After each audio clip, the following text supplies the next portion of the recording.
Hello and welcome to News9 Plus show on the world's first news and current affairs OTT platform, News9 Plus. The BJP-led NDA government has introduced the One Nation, One Election Bill in the Parliament today. The Constitution 129th Amendment Bill 2024 and the Union Territories Law Amendment Bill of 2024 were introduced in the Lok Sabha and sought to make simultaneous elections at all levels a reality in India. The government has argued that holding frequent elections each year negatively impacts the economy, polity and society. So, it has recommended conducting simultaneous elections to tackle it.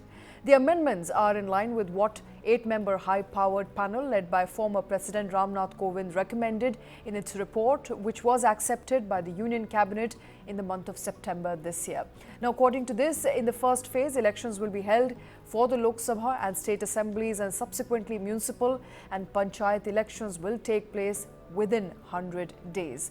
The opposition parties have rejected the idea of one nation, one election. The opposition has criticized the bill as unconstitutional, undemocratic and an attempt to centralize power. Let's quickly listen into some arguments that took place in Lok Sabha today. This proposed bill hits the basic structure of the Constitution itself. And if any bill, any act which hits the basic structure of the Constitution, that is ultra-virus, and it is ultra-virus. Mr. Speaker, sir, beyond the 7th schedule of the Constitution is the basic structure doctrine. And that basic structure doctrine spells out that there are certain features of the Indian Constitution which are beyond the amending power of this House also. One of the essential features is federalism and the structure of our democracy. And therefore, the bills which have been moved by the Honorable Minister of Law and Justice absolutely assault the basic structure of the Constitution and are beyond the legislative competence of this House. कि इसको JPC को दे देना चाहिए. जब ये संविधान सुधार का विधेयक, संवैधानिक संशोधन जब कैबिनेट में चर्चा में आया, तब प्रधानमंत्री जी ने स्वयं मंशा व्यक्त करी थी कि इसको जेपीसी को देना चाहिए. इस पर विस्तृत चर्चा सभी स्तर पर होनी चाहिए. इसलिए मुझे लगता है कि इसमें सदन का ज्यादा समय जाया करे बगैर अगर मंत्री जी कहते हैं कि इसको जेपीसी को सौंपने के लिए वो तैयार है, तो जेपीसी में सारी चर्चा होगी और जब जेपीसी के रिपोर्ट के आधार पर कैबिनेट इसको पारित करेगी तब भी फिर से चर्चा होनी है. तो मैं मानता हूं कि माननीय मंत्री जी अगर जेपीसी में रखने की इच्छा व्यक्त करते हैं तो यहीं पर एक चीज समाप्त हो जाएगी. Now, One Nation, One Election Bill has been referred to the Joint Parliamentary Committee as of today, but the bill is causing a big divide among parliamentarians. From the very first election held in the country in 1952, India voted in One Nation, One Election format. But all that changed in the year of 1967 when India voted for the last time under One Nation, One Election format. Then the era of coalition politics came into being, and ultimately this led to the end of simultaneous polls or elections in the country. Now, is this reintroduction of the bill and its opposition a political compulsion, or are there any merits in these arguments? To talk about that, joining us on the show is Dr. Anil K. Verma, is the Director, Centre for Study of Society and Politics. Also with us is Bipin Sharma, political analyst and senior journalist. I want to come to you, Dr. Anil, first. What are you making of all the arguments that played out in Lok Sabha today? Before I really come to the merits of One Nation, One Election, do you believe that the opposition, what it's feeling about the bill, is legitimate? Well, I think that some sort of, apprehension is there about the bill, which is not very substantial. It's more related to the political culture prevailing in the society today, that there is a distrust between the ruling and the opposition party. And there is also a distrust between, the ruling and the opposition party because of the fact that there are certain lingering apprehensions regarding the EVMs and other things which pertain to the procedural aspect of the democratic politics. But my thinking is that had there been a substantive argument against one nation, one election, then the first four elections that we had, they should be also bracketed the same, apprehensions and saying that it is against the democracy and the constitution and federalism. So, are we going to say that the first four elections that were held in India, they were anti-democratic or they were against the federal principles or against the constitution? That is one. Second thing is that in United States, nobody would dispute that there is democracy and federalism and constitutionalism both. But United States of America is a country where not only the legislative elections are held, but also the executive elections are held simultaneously, right from the President of the United States of America to the lowest corporator and governor and everybody, legislators, representatives, senators, members of the state assemblies, they're all held on one single day throughout the all 50 states. So that secondly, even in Britain, if we go, we find that there has been, an attempt in 2011. The Parliament passed the Fixed Term Act, and there are other countries also like Sweden. You have South Africa, you have Belgium, you have Indonesia, and other countries where simultaneous elections are going on. So I fail to understand that there is any substantive arguments against one nation, one election. This is my first point. And the second point Dr. is, Verma, since you mentioned some of those crucial points, I just want to get a clarity from you. You mentioned that in the first initial years, up until one nation, one election ceased to be a reality, there were no questions raised on its merits. However, one nation could not continue because various assemblies had to be dissolved at various times, and therefore the process of one nation, one election crumbled in itself. What is the chance that this will not be a hamper tomorrow? That's question number one. Question number two, you drew parallels between India and the US, India and the UK, Belgium and several other countries where one nation, one election is currently a reality. Would it be fair politically, culturally, and the diversity of this country, would it be fair on all these levels to compare it to any other democracy?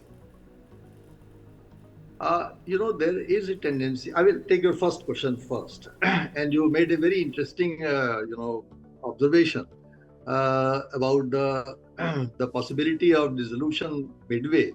If you have read the Kovind Committee report, and I have gone word by word with that report, I have read the 281 pages that are in print in the Kovind Committee. I was very much impressed by the recommendations that the Kovind Committee had made. And you will be surprised that the Kovind Committee has introduced three terms. One is the full term, one is the unexpired term, and one is the mid-term. And so what they are suggesting is that at one point of time, whatever that point of time, it may be 2029 or any cutoff point in the future. But once you have the process of elections started simultaneously, then any dissolution, any instability in any state government will happen. There will be a constitutional amendment which will say that the mid-term election will be held only for the unexpired term. That means even if some state assembly elections or parliamentary elections happen in between or before the full term, then the subsequent mid-term election, which we call mid-term poll, will not be held for next 5 years, but it will be held for the unexpired. That means the remaining term of the parliament and so on. And therefore, even in the event of any dissolution midway, there won't be any instability, and the cycle of simultaneous election will continue to be there. So that is the first thing which I am deeply impressed by the Kovind Committee report. And therefore, even otherwise, I would be suggesting, if I was to suggest one moderate amendment in the Constitution. You see, all the instability in the Constitution pertains to one single word in the Constitution. And that word, I had also made a recommendation to the Kovind Committee in this respect. And that word is that there's a term which is used, dissolution of the parliament.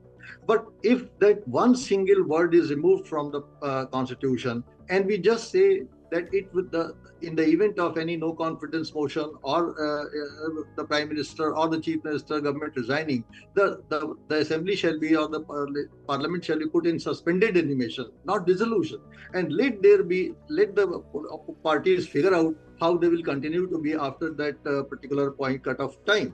And we can also go back to the German constitution, which is Article 67 of the German constitution is a very interesting provision in the German constitution, which says that there has to be a constructive vote of the confidence. Anybody who is proposing a no confidence motion has simultaneously to propose an alternative vote of confidence, and they both will go together. So if the no confidence motion is defeated, then the confidence motion is defeated too. That means if the no confidence motion is carried, then immediately you get a new Prime Minister and a new government. So that's a very interesting provision in the German constitution, which unfortunately the COVID committee has not borrowed. Okay. So there are so many things which the Parliament JPC can debate, and it can be further improved upon in the JPC. All right. Bipin Sharma, political analyst, senior journalist, also joining us on the show. Bipin, thank you very much for taking time out. First question first. What are your views on One Nation, One Election? We, of course, were debating up until now on the merits of One Nation, One Election. And, Dr. Verma was of the opinion that this will do more good than harm, as opposed to what opposition political parties are suggesting. It will be good for the country, and also discussing briefly as to the recommendation of the high-level panel that was set up under former president. Your first views on One Nation, One Election, please. See, a coin always has two aspects. So merits and demerits, that's a given. So reforms are the need of the hour. And if we go back in time, last few decades, so reforms have been an ongoing process in the system. But the most critical aspect is dialogue and discussion. I think that is mandatory, sacrosanct for any robust democracy. So unfortunately, that is not being seen. And who is bearing the brunt at the end of the day?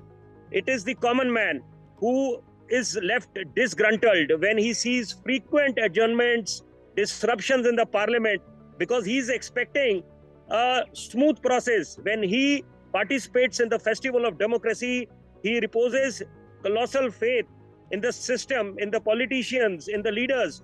But then when it is a complete, it's a damn squib, that's without any results. So he's dismayed.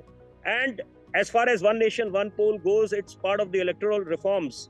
But see, the ironical part is that last few years, disruptions, adjournments, sloganeering, that has been a regular feature in the parliament. So now it all boils down to see how this will actually take shape when it is tabled before the JPC.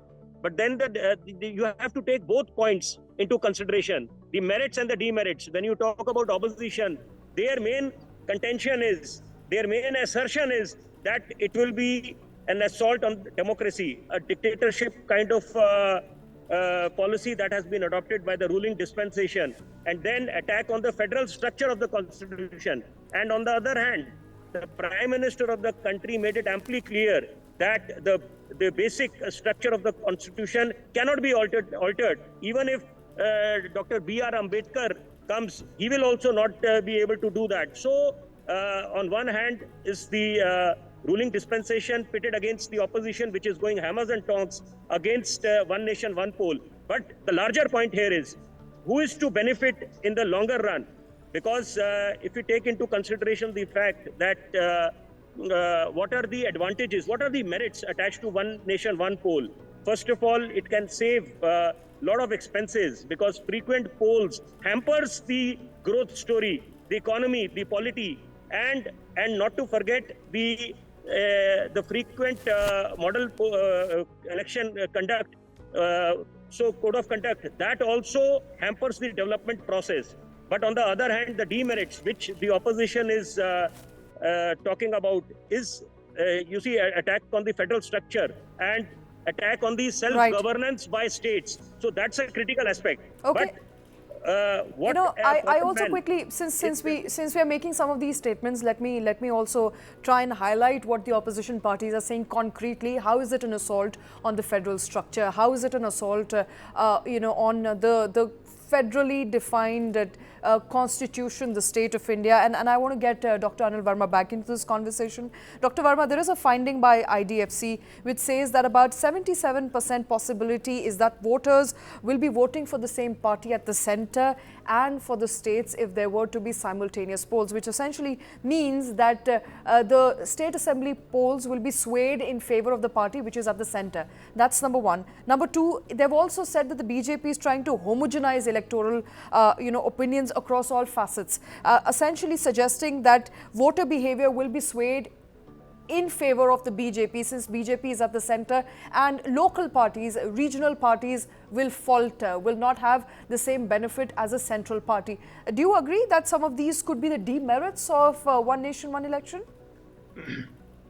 You see, I mean, apprehensions are such things about which no concrete evidence either in favor or, against can be given. Of course, apprehension, everybody has a right to have, and dissent, everybody has.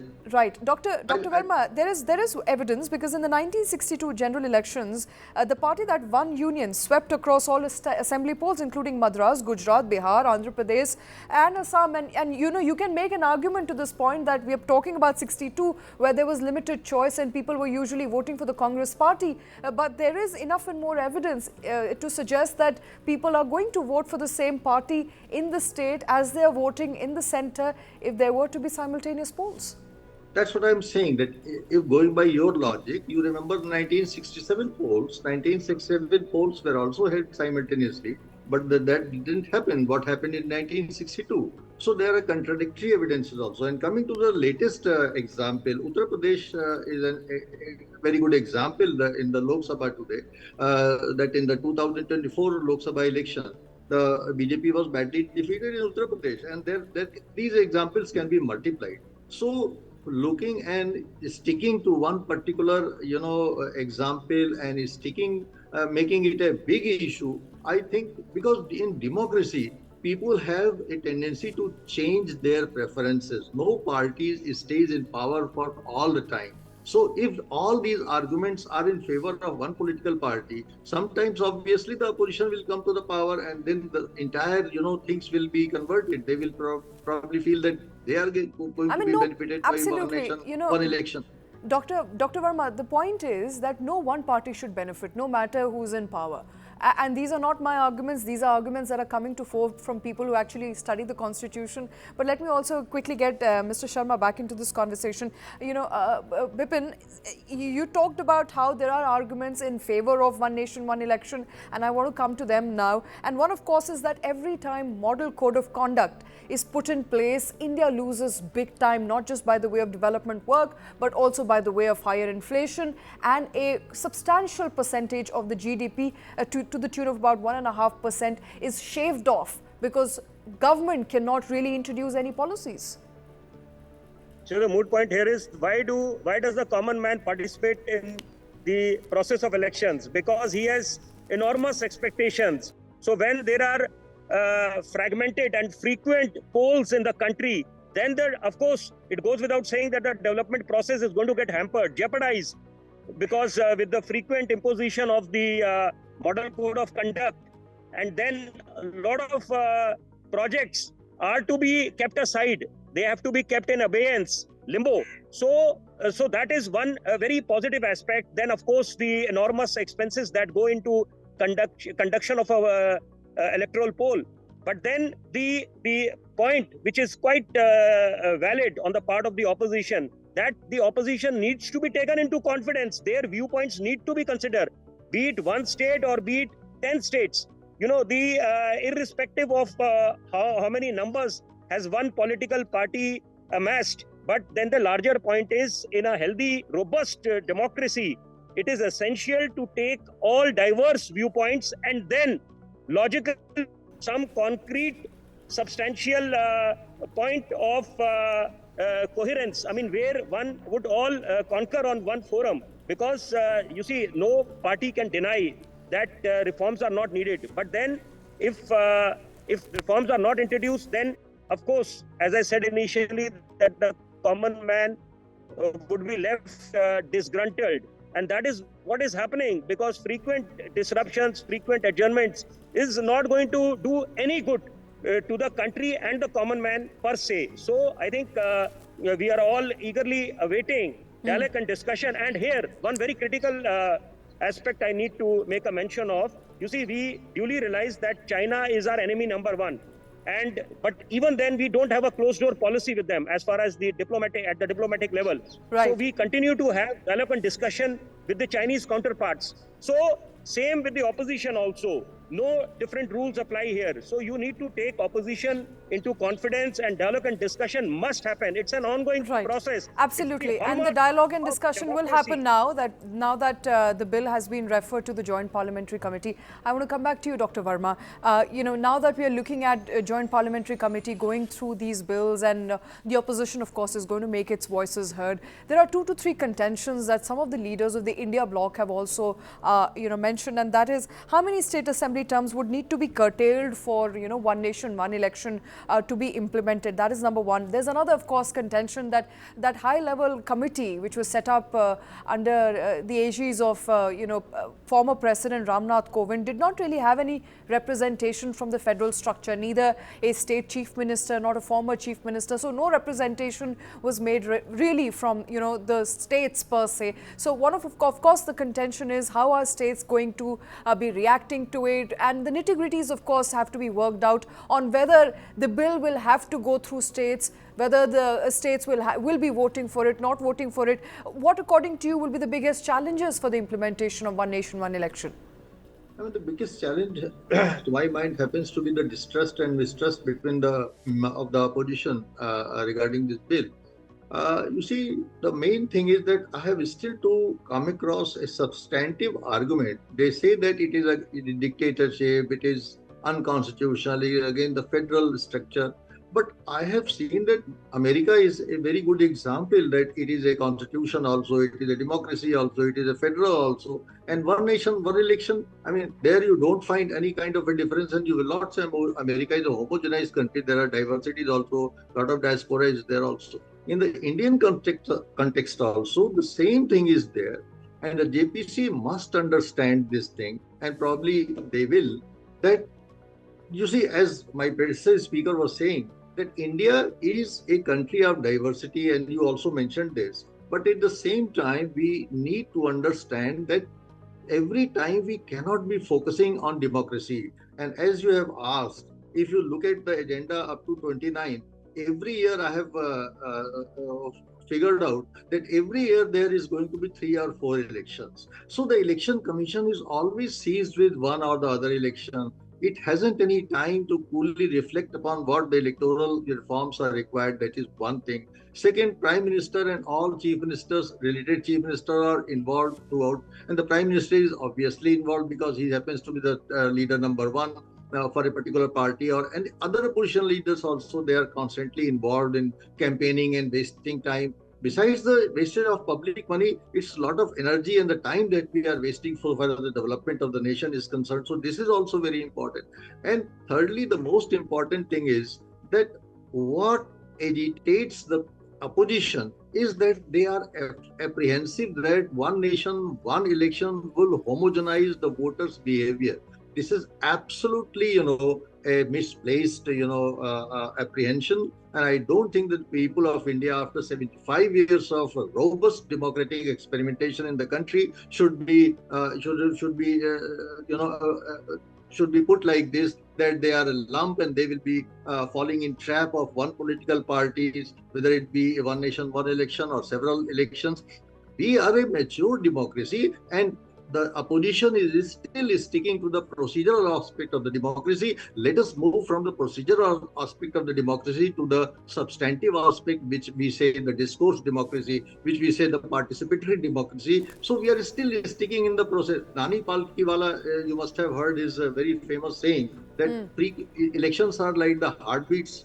If they are very frequent or they are very slow, then there is a danger to the entire body. In the same way, elections are very frequent, then there is a danger to the body politic. So let us not focus only on election. That every time we have an election, let us believe, let us trust our electorate, let us trust our democracy, let us experiment with one nation, one election, and we can always change things. If it doesn't work out, it doesn't mean like Britain. It went for one nation, one election in 2011, and they withdrew in 2022. So for Right. 11 years, it experiment with a fixed term parliament. So in the same way, let India also experiment with the one nation, one election. If it works out, then very fine. We will fully, what happens whenever elections are You happening. know, All the teaching is stopped. All the right. teachers are put on duty. So why should the students suffer because of these elections? The development of the country get hampers. So all these things are very important. The apprehension of the opposition, I think, is largely misplaced.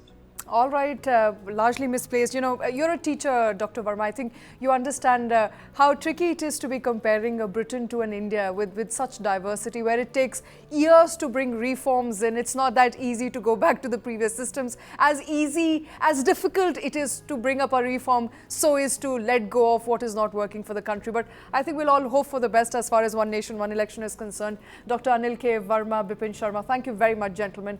India's trade deficit expanded to a record high in November as the nation's import bill ballooned, particularly due to a rise in gold shipments. Now, India's exports in November contracted by nearly 4.85%. India's merchandise trade deficit widened to a record high of 39% in the month of November, according to data, of course, released by Commerce Department. This was mainly driven by a 4.3 times jump in inbound shipments of gold. Now, this trade deficit also shows declining exports and the pressure on the rupee. So what does this mean for the economy? To talk about this, joining us on the show is Shubhamoy Bhattacharjee. He's a consulting editor at the Business Standard. Also with us is Mithali Nikore, founder and chief economist, Nikore Associate. Mithali, I want to come to you first. Thank you very much for taking time out. What are you really making of this widening trade deficit? It does look like Indians are buying gold at a pace never seen before. Thanks a lot for getting me onto this program. But I think that there is actually a little bit of a cyclical impact that we are seeing with the exports imports in this cycle. A lot of the gold that is actually being imported is not only for private consumption, but there is also a gold import that the RBI has commissioned in this cycle, and the RBI is actually purchasing this gold for balancing and creating more of a buffer for currency management. So there is some amount of gold that is actually not coming in for private consumption, but actually for for the Reserve Bank of India's purposes. It's also for other banks, because a lot of banks and financial institutions use gold as sort of like a backup, a sort of security, so to speak, and that is one of the major reasons for the surging gold imports in this particular month. Would it be right to say, therefore, that India's trade deficit, at least in the month, is ballooning on the back of gold demand? And what exactly is leading to this gold demand? As you rightly pointed out, it's not just personal consumption, it's also banks which are, hedging on gold. Would it be possible to right now draw parallels between what's happening geopolitically, the uncertainty around, active wars outside of Asia, in Asia as well? Could that be the reason why gold demand is higher? So, as we've seen, Shweta, one of the major challenges that India has been having over a longer period of time, I would say, over a longer horizon of the last 6 to 8 months, is that we have had to balance our currency in the international markets a number of times. The RBI has sold rupees at least 3 or 4 times this year in order to balance, this exodus and flight of capital from India, and keep the currency at a balanced sort of level with respect to the dollar. Now, when we see this kind of a scenario is going to come up again and again because of geopolitical uncertainties, because of changes in the US monetary policy. We saw that the minute the Fed cuts rate, We see there's a huge flight of capital that goes towards, towards the US economy. As borrowing in the US becomes cheaper, investments are also spurred in the US economy, and investors are sort of, taking out their capital from emerging markets. So in a lot of these macro developments, the RBI and even private banks have to manage currency. They have to manage, the overall money demand in the economy, and hedging against the gold and keeping that gold as a buffer stock is critical. It's essential. All right. In fact, Shubhamoy Bhattacharjee, I beg your pardon, also joining us on the show. Shubhamoy, trade deficit widening to the tune of about $37.84 billion from 27 in the month of October. Are you worried, and what does it really mean for the economy?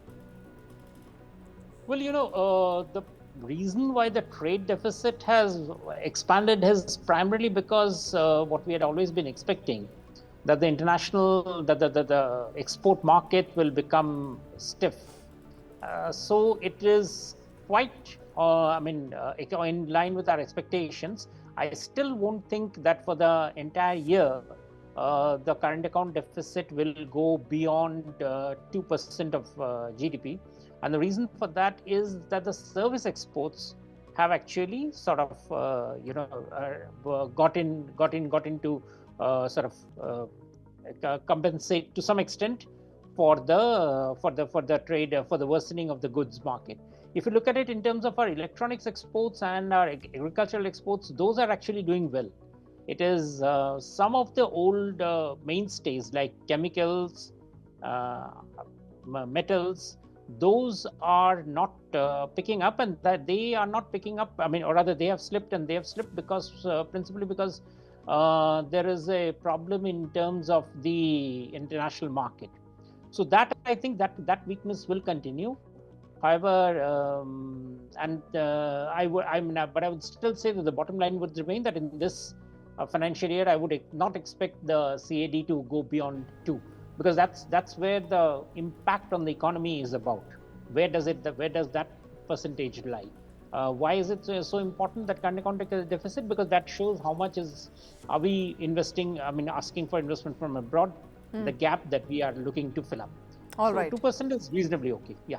All right. So, therefore, would it be right to suggest, Shubhamoy, you believe that this is cyclical, and perhaps in the month of December, this deficit may be narrowed? And what's the impact on rupee you're looking at least in the immediate run?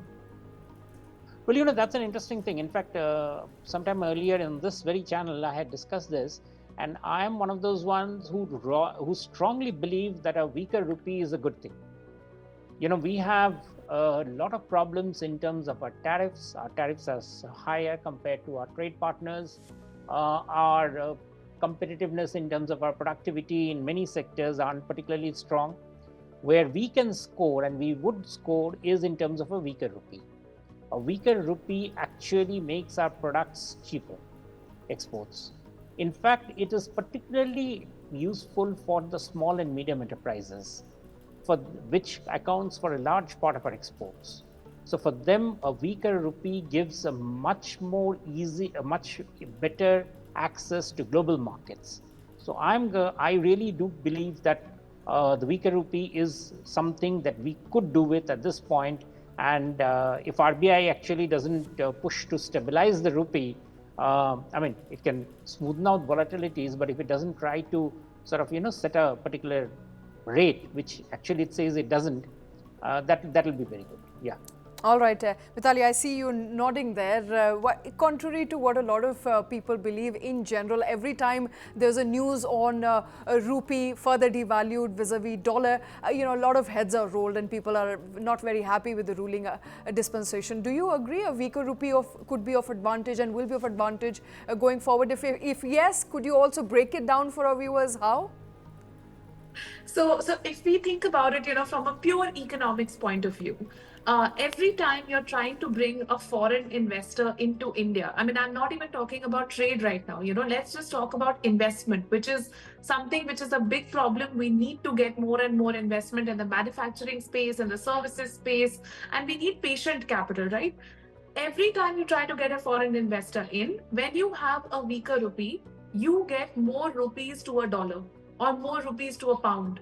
and therefore it becomes easier to get in even mid-scale investors, and even kickstart our venture capital economy, even to improve the entire trade and services, because even for the IT sector and financial services who are outsourcing, suddenly their services become cheaper in the global markets. So I do agree with with sir when he says that a weaker rupee is actually better for Indian goods exports as well as for the services exports. But having said that, what India needs, and it needs this on an urgent basis to expand trade overall, is to improve the experience of trading. I mean, we have to have that ease of doing business, ease of trading. The number of regulations that are even required today for an exporter are so difficult to understand that unless we ease those processes, there's only a limit to which we can make our rupee weaker, right? Without it sort of starting to impact our purchasing power in global markets. Even that's an important thing. If we are going to import something, a weaker rupee hurts us.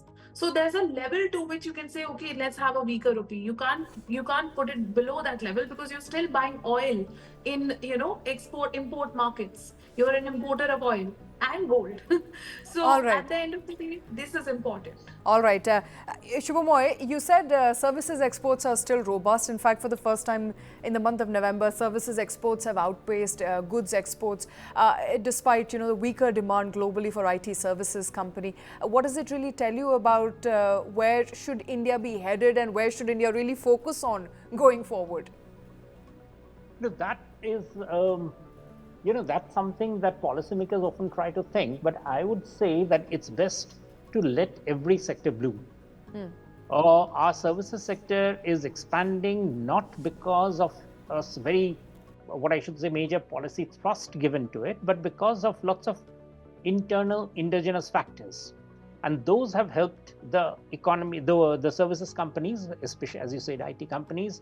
Now there are other companies coming in. For instance, recently I was having a discussion with the insurance companies. Now there's a new business that has come up, which is that of surety bonds.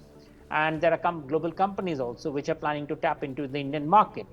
Now those are interesting developments which happen when market players are allowed the freedom.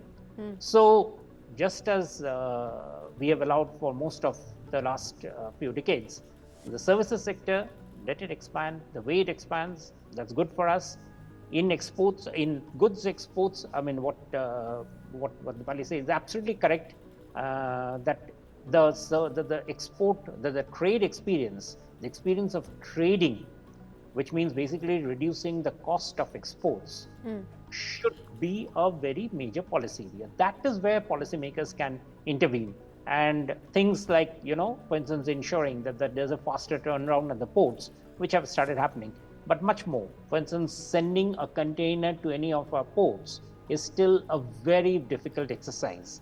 Getting the containers itself is even more difficult exercise. Right. Ensuring that there are so many other niggling problems that exporters face. And remember, these are not large exporters which have the entire terminal at their disposal. They're like piece goods exporters. So ensuring that they can do their work faster, smoother. I think there's a lot to be said for that. Yes. All right. And in fact, before you joined us, we were talking about gold imports, which has been an outlier this year, especially in the month of November, from about $3.4 billion in previous year to about $14.8 billion. It's climbed to a record high, in fact, in the month of November. Do you believe that government's decision to reduce gold import duties from 15% to 6% could have contributed to gold imports? And in the long run, is it good, bad, something that we should be worried about? Well, that automatically means that is a good policy decision. If in the process, what you're alluding to is that quite a bit of contraband gold is coming into the legal channel, so that automatically helps the government. That the government can track it.